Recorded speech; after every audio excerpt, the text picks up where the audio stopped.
Hey guys, welcome back to 1776 or Bust. So today on the table, I'm actually going to be doing a little bit of an overview of this. And this here is the Shield M&P or the M&P Shield 2.0. And this one is kind of cool because it's got that Crimson Trace laser, which is actually pretty nice. I have to say I shot with this, put a couple hundred rounds through it, and it really was a very effective tool on this handgun. There's a couple of things that I noticed about the gun in regards to the sights and the way they were set up. But nonetheless, it is a shield. It resembles a shield. I know it's the 2.0 version. The trigger, in my opinion, isn't any better than what my old shield had on it. Still not a big fan of that hinge trigger, but I do have the Apex upgrade, which I'm going to be putting in there very soon.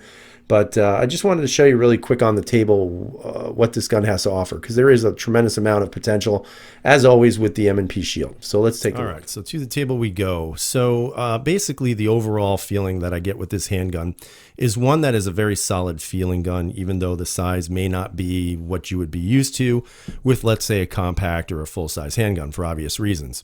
The trigger, while the trigger, in my opinion, is still probably the main weakness on any M&P series, I am not a fan of the hinge. Some people don't care. I actually don't like the way it feels when I'm pulling the trigger because it does actually recess a little bit there on the hinge. And my finger actually, the skin on my finger actually gets caught in there sometimes.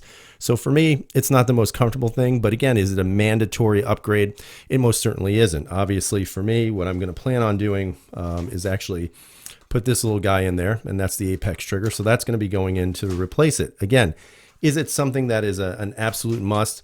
It really depends on the feeling you get when you're pulling that trigger. Some people may want it, other people may not. For me personally, I just think it works better when I'm shooting it. Now, overall, the shooting experience that I got from this handgun, again, is very typical of what I had prior when I owned my other shields. Now, with the 2.0, obviously, you get the better texturing. So it does actually feel a lot better when you're shooting. You are able to maintain a really good grip, even with sweaty hands. So I think that's pretty cool. The one reservation that I actually had when I bought this gun was the actual laser. And the reason why I say that was because I think it would have been a little bit better if the laser was on the actual grip. You know, as soon as you grip the gun, laser goes on. As soon as you ungrip the gun, laser goes off. So I was a little bit hesitant on these little buttons here. But, after, kind of shooting 200 rounds through it, I kind of got used to it. It's actually not that bad. You can actually, when you come across with your support hand, you can actually actuate the laser with the thumb, or you can actually actuate it with your index finger on your trigger finger. So either way, it works. So it's pretty comfortable. It's in a good spot. Again, any further in, it probably would not have been a very easy way to actuate it. Any further out, again, you'd have to reach a little bit too close to the muzzle, which I don't think is a good idea. Overall, you can see that I've already upgraded the sights. Again, I do like these. These are the F8 series sights, and they're actually very, very good, and I like them. The only thing I noticed with them was that when I was shooting, I couldn't really get where I wanted to shoot by keeping it level. I actually had to raise the front sight just slightly to get more of a straight shot, which, I don't know if that was just me gripping the gun or if it's the sights or whatever, but that is something I'll spend more time with when I shoot the gun a little bit more. Overall, again, it is the shield. There really is no difference. The takedown is very similar. You do have to pull the trigger, or you can always pull down that little lever there, which, if you're checking your gun and you're clearing it, you really shouldn't need to do that. But again, each to their own. And inside, it looks just like every other shield. I know they did some upgrading into the trigger and all that other stuff. But again, to me, it doesn't really feel any different than any of the other shields that I've owned. So for me, I'm pretty happy with it. Now, in regards to the trigger take up, nice and short, okay? And you can see right there, there's your wall, and then it breaks. There is really no trigger movement after that. Your reset is a pretty audible click, but it's not a very tactile feeling one, which again, to each their own. Does does it really matter? Probably not. Again, overall, I've been very pleased with the shield. So what I'm going to do now is I'm going to show you some shooting video of the range day I had. I'm going to show you some video of the laser not being on, and then some with the laser being on. And overall, I thought it was a pretty good day shooting it.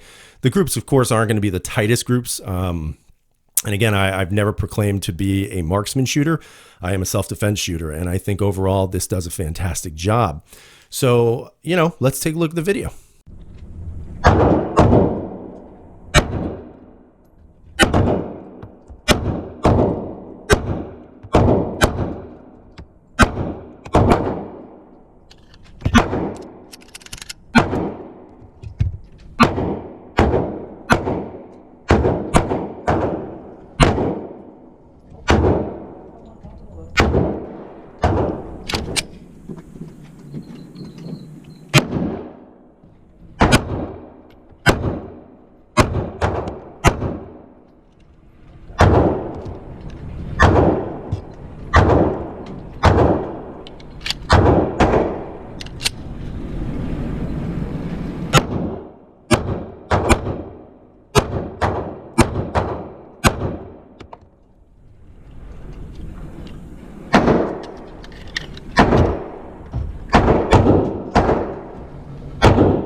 Okay, so we're back from the table. Now, ultimately, I think the Shield 2.0 is probably a gun that many of you should really take advantage of right now. The price is really good. You can find these for probably the mid 300s right now, depending on the features. But ultimately, you're going to get a fantastic handgun. You know, for the single stack market, I think this really is still the winner. I still think this is the top of its class.